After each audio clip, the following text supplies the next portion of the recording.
સહજાનંદ સ્વામી મહારાજની, હરિપ્રસાદ સ્વામી મહારાજની, જય જય જય. દાસના દાસ પ્રબોધ જીવન સ્વામી મહારાજની, જય જય જય. હરિપ્રબોધમ પરિવારની, જય જય જય. અહીંયા આજે સભામાં પધારેલા હિતેશભાઈ તથા વડીલો, યુવકો, બહેનો, બાળકો, સર્વ અક્ષરધામના મુક્તો, અઠવાડિક સભા એટલે આપણા માટે ખરેખર ખૂબ જ લાભદાયક છે. આપણો જે મોબાઈલ છે ને એ 100% રિચાર્જ કરીએ તો બહુ તો ચાલે, તો એક દિવસ વાપરીએ નહીં તો બે, સારી હોય તો 2 થી 3 દિવસ વાપરીએ નહીં તો, ને વાપરીએ તો એક દિવસમાં પૂરું જ થઈ જાય. તેમ આ અઠવાડિક સભા છે ને, અઠવાડિયામાં 1 કલાક એટલા માટે આપણે કરવાનો કે આપણી બેટરી ચાર્જ થાય. આપણું આખા અઠવાડિયાના 7 દિવસોમાં 1 દિવસ ચાર્જ કરીએ ભગવાન અર્થે. આજે આપણે સભામાં બેસીએ તો આપણે કોઈક એક જ શબ્દ પકડાઈ જાય ને, તેના માટે આપણને આખું અઠવાડિયું કેવું નીકળી જાય એને યાદમાં ને યાદમાં આપણે ફર્યા કરીએ. એમ કે પેલા ભાઈ આવી વાત કરી તો આમ થયું, પેલા આમ વાત કરી તો આમ થયું. એમ તેના લીધે આપણું છે ને, આપણે આપણા જીવનમાં ઘણા બધા લાભ થાય. સત્સંગમાં આવવાથી ઘણા બધા લાભ થતા હોય. એક ભાઈ સભામાં, એને કહેવામાં આવ્યું કે ચાલની ભાઈ સભામાં, એટલે પેલાને કહે ચાલ તો સભામાં આવું તો આવું એમ. એટલે પેલા ભાઈ એકલો હતો એટલે એને સભામાં લઈ ગયા. હવે આપણે કહેવાય કે નવા બાળકો, નવા ભાઈઓ કેમ તેમ બધા આવતા હોય ને સભામાં, તો એને આવકારતા હોઈએ આપણે. આજે અમે હિતેશભાઈના ઘરે આવ્યા ને, હિતેશભાઈ અમને આવકારતા હોય કે આવો બેસો એમ. એટલે એ સભામાં જેવા પેલા ભાઈ ગયા ને, એટલે સભામાં પેલા ભાઈને કીધું અમે આવ્યા તો કેમ આવો તમે એમ. એટલે સભામાં પેલા નવા વ્યક્તિ હોય એટલે આપણે એનું માન સન્માન કરીએ. એટલે પેલા ભાઈને એમ પૂછવામાં આવ્યું કે આવો ભાઈ એમ. એટલે હા આવ્યા એમ. પછી એને આસન આપવામાં આવ્યું, આવું પાથરેલું કાં તો ખુરશી હોય એટલે એને બેસાડવામાં આવ્યા. એટલે પછી એને પૂછવામાં આવ્યું કે બેસો ભાઈ. એટલે બેસી ગયા સભામાં, અને સભામાં બધી કથા વાર્તા ચાલી. સભા પૂરી થઈ ગઈ અને પેલો ઊભો થયો. એટલે પેલા ભાઈએ કીધું કે ઊભા થયા? કે હા ઊભા થયા. પછી એ છૂટા પડવાના, એટલે હવે વિદાય લેવાની. સભા પૂરી થાય એટલે વિદાય. ચાલ્યા કે ભાઈ? તો ચાલ્યા એમ. એ 4 શબ્દ એને યાદ રહી ગયા.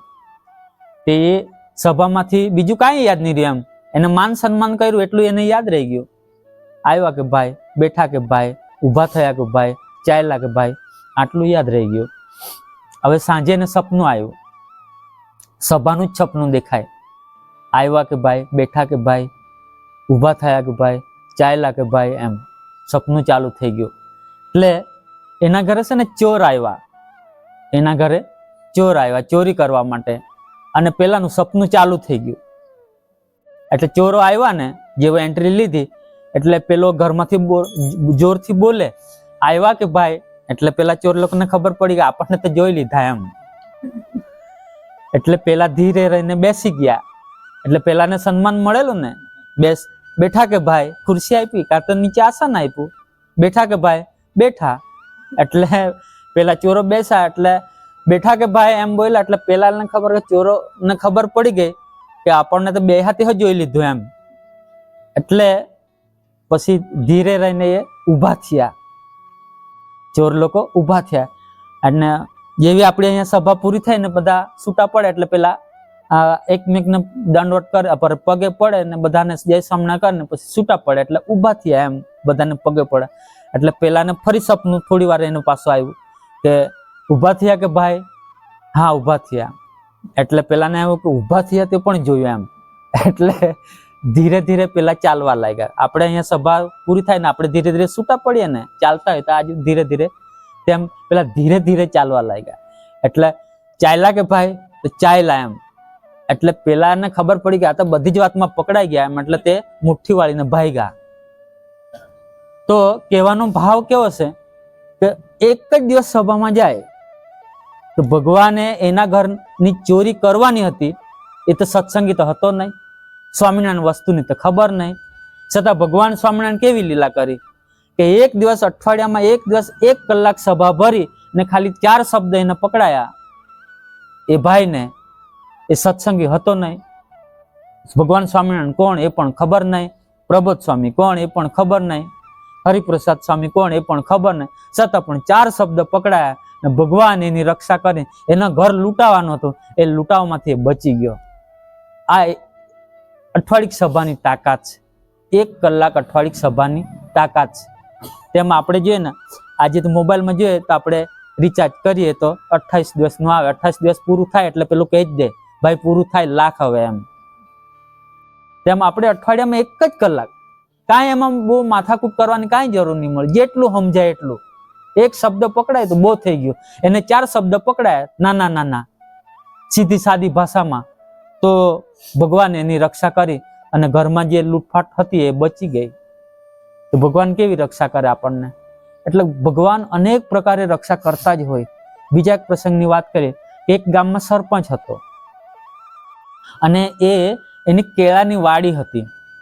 સરપંચ સાહેબની કેળાની વાડી હતી. ખેતરમાં દરરોજની ચોરી થાય એમ કરીને એ ઊંઘવા જાય. તો આપણા જેવા ભાઈને કીધું કે સરપંચ સાહેબ વાડીમાં આવે તો ચાલને, આજે સભાનો દિવસ છે તેને બોલાવી લઈ જાવ એમ. એટલે પેલાને કીધું કે ચાલની ભાઈ સભામાં હું કેળા કર્યા કરે એમ, આખી જિંદગી કેળા હાચવવાનો કે એમ, એક દિવસ તો ભગવાનનું નામ લે એમ. પણ આ એમ કે અહીંયા ચોરો આવે તેનું હું એમ, તો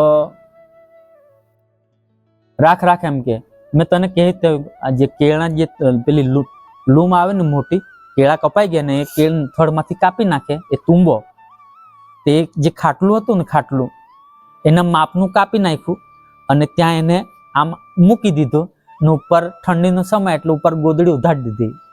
એટલે કોઈને એમ કે જાણે કે આમ માણસ જેવું કે અહીંયા તો ઊંઘેલો છે એમ, એટલે પેલો ચોરી કરવા ઘૂસે નહીં એમ. પણ એ સરપંચ સાહેબને પણ વિરોધી હોય કે નહીં ઘણા બધા. આપણે કહીએ કે આપણે સત્સંગી, પણ આપણે આજુબાજુમાં આપણા બી વિરોધી હોય. જવા દે ની બધા ભગવાનનું નામ લે આમ ને તેમ ઘણું બધું કહેતા, આપણે આગળ નહીં કહે પણ આપણી પાછળ કે પેલા આમ ચાલે તેમ ચાલે બધું ચાલ્યા કરે એમ. તેમ સરપંચના પણ કંઈક પેલું ગામમાં ઇલેક્શન કેમ તેમ આવતું એટલે થોડી આમ દુશ્મનાવટ થયેલી જ હોય એમ. એટલે ખબર પડી ગામમાં કે સરપંચ સાહેબ વાડીમાં ઊંઘો જતો છે એમ. એટલે પેલા તલવાર લઈને ગયા મારી નાખવા માટે સરપંચને. હવે એ સમયે આપણા જેવો એક અમરીશ ભગત એને બોલાવી લે ગયો સભામાં, ચાલની ભાઈ સભામાં. એટલે પેલો માની ગયો, ચાલ કહ્યા કરે તો આજે આવું એમ. તો જે સભામાં આરામથી એ બેઠો, સભા પૂરી થઈ ગઈ. એક બાજુ સરપંચ સાહેબને મારી નાખવા માટે ચોર આવ્યા અને જોયું તો પેલા એ વિચાર્યું અંધારામાં કે આજે એમ કે ગોદડું ઓઢીને ઊંઘી જ ગયેલો છે એમ. એટલે પેલા એ કોઈને એમ તેમ કાંઈ કર્યું નહીં. જે તલવાર હતી ને જેટલી તાકાતથી એમ મારવાનો તો એ 4-5 ઘા મારી દીધા એમ. અને પેલો ભાગી ગયો ને પેલા ગોદડી પણ કપાઈ ગયા એટલે પેલો કપાઈ ગયા. એટલે આજે સરપંચ સાહેબ પૂરો જ એમ, એને તો કાંઈ જોયું નહીં અને આરામથી ઘેરે ગયો. અને આજુબાજુ આમ કે સવારમાં એમ કે કાંઈ ને કાંઈ સમાચાર આવે એમ. આજુબાજુ આમ કે કઈ નહીં, તમે સવારે સમાચાર આવે એટલે ખબર પડી જાય એમ. એટલે ગામમાં આજુબાજુ વાળા વિચાર હું આવ્યો એમ. હવે એક બાજુ સરપંચ સાહેબ પેલો સભામાંથી આવે અને ખાટલા બાજુ જોયું તો 4-5 ટુકડા કરીને તુંબાના ટુકડા કરી નાખેલા, ઘા કરેલા. એટલે મનોમન વિચાર્યું કે આપણે જે ભગત જો આજે તું આ ખાટલી પર ઊંઘેલો હતો ને, તુંબાના ટુકડા 4-5 થઈ ગયા એવા તારા પણ થઈ ગયેલા હતા એમ. જે સભામાં આવ્યો તો તું બચી ગયો એમ. તો 1 કલાક સભામાં જવાથી સરપંચ સાહેબ પણ એવા જ હતા, સત્સંગી ન હતા, છતાં 1 કલાક સભામાં જવાથી એના આત્માની રક્ષા કોણે કરી? ભગવાને કરી. કેમ? તો અઠવાડિક સભામાં ગયો એટલે આજે આપણી અઠવાડિક સભામાં હાજરી પુરાઈ, આપણું જે લેસન છે હાજરી પુરાઈ એમ. એટલે એક રોજ ભરાઈ ગયો એમ ભગવાનના દરબારમાં. એટલે કેટલા રૂપિયાનો રોજ મળે એ તો એ જ ચૂકવે. આપણો જો મનુષ્ય દેહ દુર્લભ હોય ને તેમાં જો આ મારી નાખતે લાખો રૂપિયા અબજો રૂપિયાનો આ મનુષ્ય દેહ છે, તેને આપણે રોજ કેટલો કરીએ, જેટલો ગણીએ એટલો ઓછો. તો આ સરપંચ સાહેબની રક્ષા કરી ત્યારે એને મનોમન વિચાર કર્યો કે આજે જો હું સભામાં ન ગયો હોત તો આ કેળાના ટુકડે ટુકડા થયા એવા મારા આત્માના દેહના ટુકડે ટુકડા થઈ ગયા. અને પછી એને મનોમન સંકલ્પ કર્યો કે જ્યાં સુધી હું જીવું ત્યાં સુધી ભગવાન સ્વામિનારાયણ વડતાલ એમને ત્યાં નજીક પડે, ત્યાં દરરોજના આરતી પૂજન કરીશ. અને એ પોતે સત્સંગી થયો. ત્યારે બ્રહ્માનંદ સ્વામીએ કીધું કે મન ગમતું સર્વે મૂકીને એક તમને રીઝાશે. એટલે બધી ક્રિયા આમ તેમ બધું ગમે તે આવતું હોય પણ હરેક પ્રસંગો છોડીને એક ભગવાનને રીઝાવવા માટે આપણે એક અઠવાડિક સભા કરવાની. તો એને પાકો નિશ્ચય થઈ ગયો કે મારા આત્માની જે રક્ષા કરતા હોય ભગવાન જો મને મળ્યા હોય એક અઠવાડિક સભામાં જવાથી તો મારે બીજું કંઈ કરવું જોઈએ નહીં. અને એને આજે સત્સંગી થઈ ગયો અને પોતે ભગવાન ભજતો થઈ ગયો. હવે એણે જીવનમાં શું સાધના કરી? કાંઈ નહીં કરી. 1 કલાક અઠવાડિક સભામાં ગયો. એટલે અઠવાડિક સભામાં જવાથી આવા ઘણા બધા ફાયદા થતા હોય, પણ જ્યારે આપણે પ્રસંગ બને ને ત્યારે આપણને ખબર પડે, બાકી પ્રસંગ ન બને તો આપણને ખબર પડતી નથી. તો એવા પુરુષ આપણને મળ્યા છે કે જેના લઈને ખરેખર આપણે સુખિયા થયા છે. પ્રબોધ સ્વામી જ્યારે પધરામણી માટે આવેલા, આ જે ગવડા, ગોડાવણી અને ખેરગામ અહીંયા આવેલા.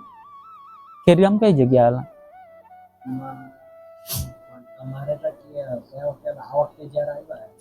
અમારે તો આગળ આવેલા. ગોડાવણી ને ગવડા ને જે આવ્યા ને ત્યારે નથી આવેલા. હા ત્યારે નહીં, પણ અત્યારે પછી પાછા હા હા એમના ઘરે તમે બધા પધારી ગયા ને દર્શન કરવા માટે. હા તો કહેવાનો ભાવ એવો કે પ્રબોધ સ્વામી જે આપણો દિલમાં ભાવ હતો કે પ્રબોધ સ્વામીને મારા દર્શન કરવા છે, ત્યાં તમારી પાસે શું અપેક્ષા રાખી? આપી દીધા 200-500 રૂપિયા? કાંઈ નથી આપ્યું. ને એને જોયા છે કે આટલા રૂપિયા આપ્યા? હું કશી જોયું નથી. છતાં ભાવ ગ્રહણ કર્યો ને એક જ જગ્યાએ બધાના દર્શન થઈ ગયા. તો આપણે કેવું વિચારીએ કે ગ્રહણ કરીએ, આપણે જે યાદ કરીએ એને તે આપણને દર્શન આપતા જ હોય, પણ આપણે એમને યાદ કરવા પડે. અઠવાડિક સભામાં આપણે બેસવું પડે. આમાં એક વાત ખૂબ જ નાની લખી, હુકમ થાય તો ભગવાનના દર્શન થાય. હુકમ થાય તો ભગવાનના દર્શન થાય. હવે બે વ્યક્તિ જગતના હતા. એને પેલા સત્સંગી ભાઈ હુકમ કર્યો કે નહીં, ચાલની ભાઈ સભામાં, તો હુકમ એક થઈ ગયો. તો ભગવાનના દર્શન તો એને જોયેલા જ નહોતા, પણ પેલાની ચોરીમાંથી મુક્તિ મળી તો એને ખબર પડી ગઈ ને કે ભગવાનના દર્શન મેં કર્યા આ ઠાકોરજીના, તો ચોરીમાંથી બચી ગયો. બીજા જ સત્સંગી જે સરપંચના એને જે સભામાં દર્શન કર્યા તો એને મોતના મુખમાંથી બચી ગયો, એ પોતે સત્સંગી થઈ ગયો. તો આમાં કેવું લખ્યું કે હુકમ થાય તો ભગવાનના દર્શન થાય. તો 2 હરિભક્તોએ હુકમ કર્યો, જુદા જુદા ભક્તોને, જગતના વ્યક્તિએ. તે 2 વ્યક્તિને હુકમ થયો તો ભગવાનના દર્શન થયા કે નહીં થયા? થઈ ગયા. બીજું એવું લખ્યું, હું કમ થાય તો આત્માના દર્શન થાય. આજે હું એમ વિચાર કરું, આ બધાને એમ કેમ કે આજે હિતેશભાઈના ઘરે ગયો, આ તો અમે ધરમપુરના આવેલા ને એટલે જ સભા થઈ. હવે આજે એક દાડે અમે આવ્યા ને અમે આમ બધું કર્યા કરીએ કે હિતેશભાઈ અમે જ કરીએ તો જ, બાકી હિતેશભાઈને તો કોઈ નહીં થાય. એમ તો માનવામાં આવે કે બધાને માનવામાં આવે જ નહીં, પણ મારામાં એટલો હું એટલે એ હું ધરમપુર કે બામડીમાં બીજા સભા થાય તો અમે હું બોલ્યા કરું એમ, અને એવું બધું બોલ્યા કરું. એનાથી કઈ થતું નથી. પણ એ પોતે એવું માને કે હું કમ થાય તો આત્માના દર્શન થાય. આજે હું અહીંયા આવ્યો છું તો મેં હું પણ આને લઈને આવું તો મારા આ આત્માના દર્શન કરવા જોઈએ, જે સભાના દર્શન કરવા જોઈએ, કે આ ભક્તોના દર્શન કરવા જોઈએ, એ ન થાય. પણ ભગવાનને લઈને કે હિતેશભાઈએ જે આમંત્રણ આપ્યું તો ખરેખર એના લઈને આ બધા જ હરિભક્તોના દર્શન થઈ ગયા. એમ તો હું કેટલો નસીબ વાળો એમ. તો એ આત્માની રીતે જોયું કહેવાય. પણ આપણામાં કેવું કે હું બધું કરું એમ હું કરું એ જ અજ્ઞાનતા, શકટનો ભાર જેમ શ્વાન તાણે. પેલું જે બળદગાડું નહીં આગળ હવે તો નીકળી ગયા, પણ બળદગાડા હતા ને તે પેલું જોડીને જાય તો આજુબાજુનું ઘરનું જે કૂતરું હોય ને એ પણ બળદગાડા નીચે ચાલે અને પેલું એમ વિચાર કરે કે મેં બળદગાડું ખેંચતો છે એમ. ને આજુબાજુમાં ગામના જે કૂતરા ભસતા હોય એટલે એ કૂતરા બળદગાડું પેલું હોય ને ત્યાં પેલું કૂતરું ભરાઈ જાય એમ. ને પાછું વિચાર તેમ કરે કે આખી બળદગાડી મેં ખેંચી એમ. તેમ હું મારા મનમાં એવો વિચાર કરું, હું બધું આમ દોડાદોડી કરું, હું જ બધું કરું છું. એ જે હું મારામાં ભાવ હોય તો મને ભગવાનના કે મારા આત્માના દર્શન થતા નથી અને આ ભગવાન મને દર્શન કરાવે પણ નહીં. પણ હું એવા ભાવથી અહીંયા આવું કે અહીંયા ખેરગામમાં આવ્યો તો બધા ભક્તોના નામથી નથી ઓળખતા પણ એમ ચહેરાથી બધાના હું દર્શન કરીને મને આનંદ થઈ ગયા એમ. તો એવા ભાવથી જે દર્શન કરું તો ખરેખર મને આનંદ થાય. આ દીકરાઓ બેસેલા ને તો એક વાત કરીએ કે સભા કેટલો ટાઈમ, તો એક કેનાલ હતી અને ગરમીનો સમય હતો અને તે 5 છોકરા જે એન્જિનિયરિંગ હતા એ પોતે નાહવા માટે ગયા. આ પછી બધા પૂછવા લાગ્યા કે આ કેનાલનું એમ કે આ પાણી તો છે પણ કેટલા ફૂટ ઊંડું એ તો આપણને ખબર નહીં.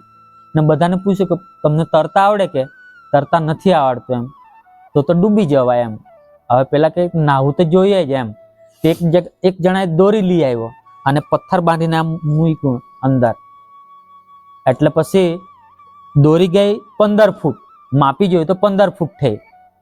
હવે પેલા 5 જણા એન્જિનિયરિંગ હતા તે એક જણા એવું બોલ્યા કે આપણને ડૂબી જવાય એમ.